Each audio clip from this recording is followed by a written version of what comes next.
E o Flamengo pode desembolsar 10 milhões de euros, 55 milhões de reais, para contar com o volante do Atlético Mineiro.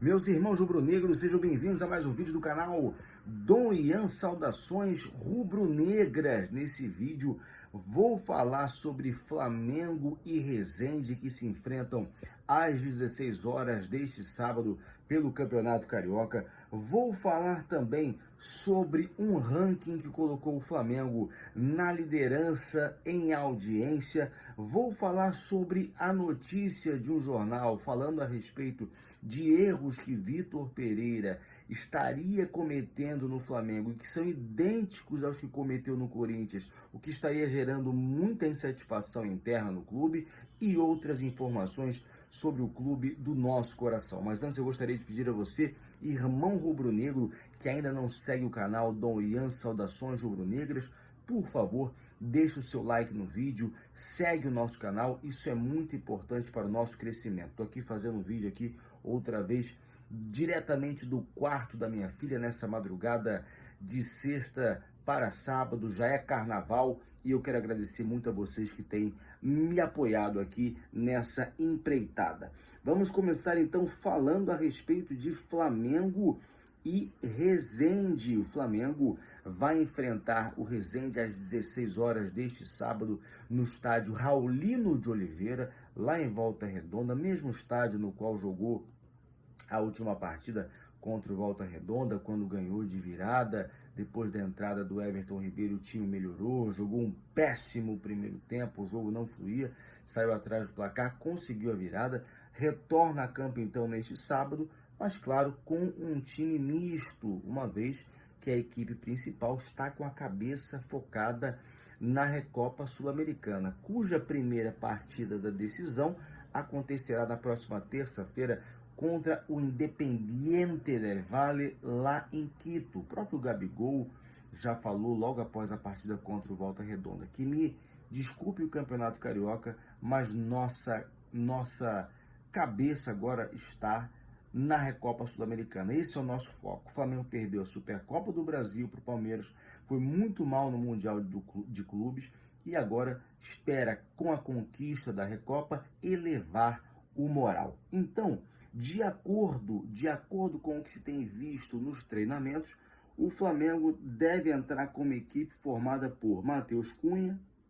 Hugo Souza realmente, depois desse impasse todo na carreira, perdeu a posição até mesmo de segundo goleiro no Flamengo, né? Definitivamente não é colocado para jogar. Mateuzinho, Pablo, Rodrigo Caio, mais uma vez aí tendo oportunidade para jogar e se recuperar, Wesley, Eric Pulgar, Igor Jesus, Matheus França, Marinho que já noticiei aqui no vídeo anterior, está sendo utilizado como moeda de troca agora, iria para o Santos outra vez, clube de onde já saiu em alta, juntamente com 10 milhões de euros em troca do Ângelo, né? Marinho ganha então mais uma oportunidade, Cebolinha e Mateuzão, outro que não vai poder reclamar da vida caso venha parar num time pequeno. Estamos aguardando o Mateuzão, que fazia chover em campo no Sub-20. Até agora, no profissional, não conseguiu mostrar o potencial que tem. Se é que tem. Estamos acreditando aí nos olhares de quem comanda essa parte no Flamengo.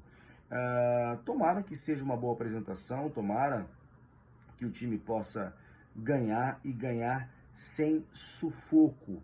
Agora, gente, vou falar sobre o jornal O Lance, que falou a respeito do comportamento de Vitor Pereira, destacando que o comportamento que o técnico português tem adotado no Flamengo é o mesmo que ele adotou no Corinthians e é o mesmo comportamento que gerou uma série de insatisfações. Todo mundo já falava sobre o perfil do Vitor Pereira. Depois começaram a destacar o caráter do cara, principalmente depois de utilizar a história da sogra e etc. A questão profissional é o que nos interessa, até porque, a depender da forma como ele lida com o vestiário, você tem um desempenho melhor ou pior dentro de campo. Vamos lembrar do que acontecia com o Paulo Souza, que levava tudo a ferro e fogo.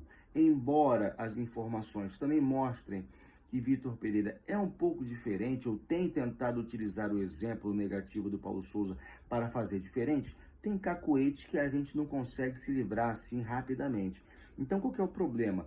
O problema seria o fato de informar apenas algumas horas antes das partidas quem serão os titulares ou não.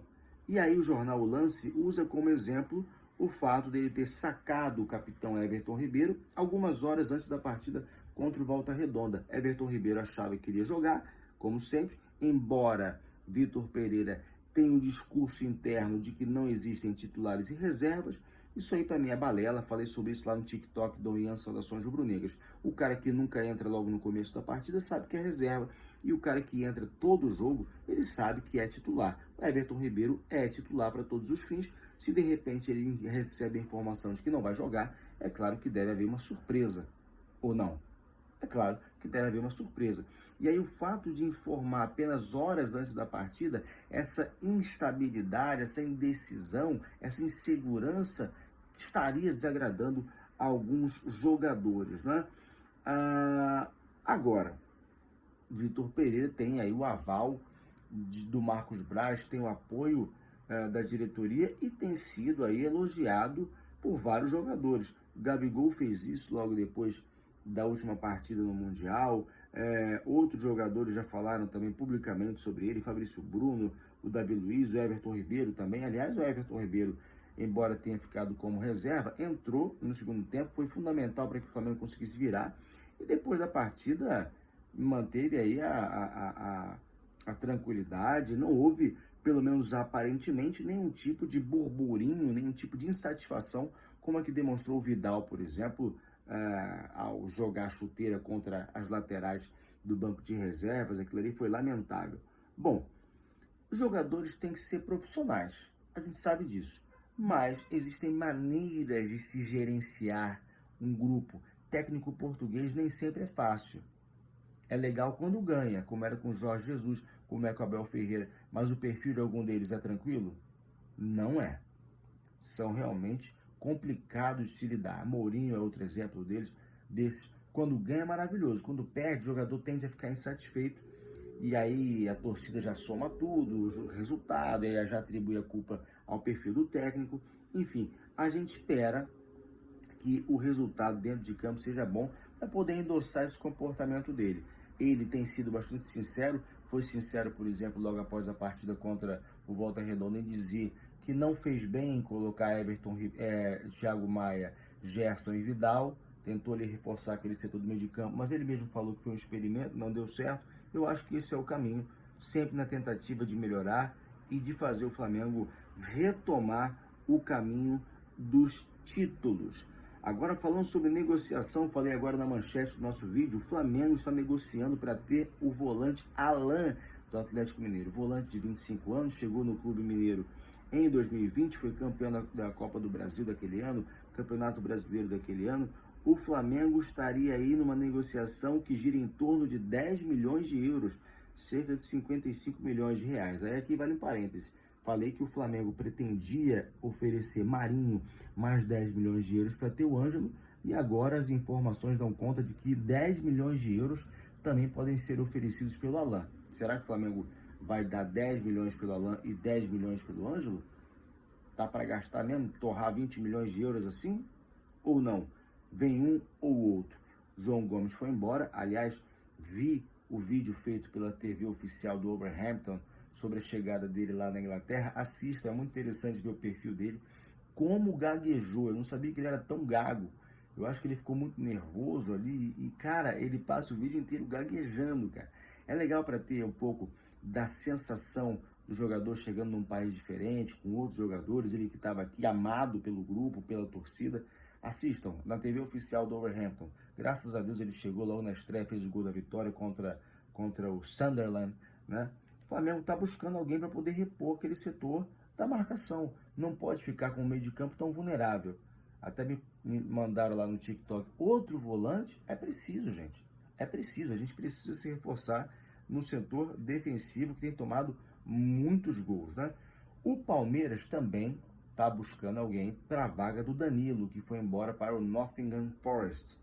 O Danilo está de olho também no Alan, mas não há informações sobre valores já oferecidos. E aqui eu deixo a pergunta: Vocês acham que o Alan do Atlético Mineiro seria uma boa para o Flamengo? É o que o Flamengo precisa? Deixa a sua opinião. Agora, para finalizar o vídeo, vamos falar sobre mais um ranking em que o Flamengo está na primeira colocação. Vocês sabem que todos os clubes grandes têm TVs oficiais. O Flamengo tem a TV Fla e essa é a TV com maior audiência dentre as TVs oficiais de clubes no YouTube. Essas TVs geram receita e é uma fonte importante, extra, né? Pode-se dizer assim. Então o Flamengo lidera o ranking, liderou em 2022 com 91,6 milhões de views. Na sequência vem a TV Palmeiras, com 89,1 milhões de views. Então, interessante notar que ambos os times, eles dividem os holofotes não apenas dentro de campo, mas fora deles também. Para vocês terem noção da distância da dupla, o Corinthians TV, que é o terceiro colocado, vem com 43,5 milhões de views em 2022. É menos que o dobro do Palmeiras. Mas claro, né? Isso tem a ver também com os resultados dentro de campo. Embora o Corinthians tenha uma torcida muito maior, o torcedor que está ganhando, ele se motiva mais a saber mais sobre o clube, principalmente a parte interna, que é o que geralmente é mostrado por essas emissoras. Dificilmente você vai ter uma informação ali, um furo de informação, não. Ali as emissoras só mostram o que elas querem ver, só querem mostrar mesmo, e o torcedor se motiva mais a ver quando o time está bem. Então, como é que fica o ranking? Primeiro Flamengo, segundo Palmeiras, terceiro Corinthians, depois vem São Paulo, Vasco em quinto, sexto Santos, sétimo Atlético Mineiro, oitavo Fluminense, nono Botafogo e décimo o Cruzeiro. Mais uma vez aí então o Flamengo na liderança. Depois reclamam, principalmente se tratando de TV aberta, por que tem mais receita? Claro, porque tem mais audiência, tem a maior torcida do país e do mundo.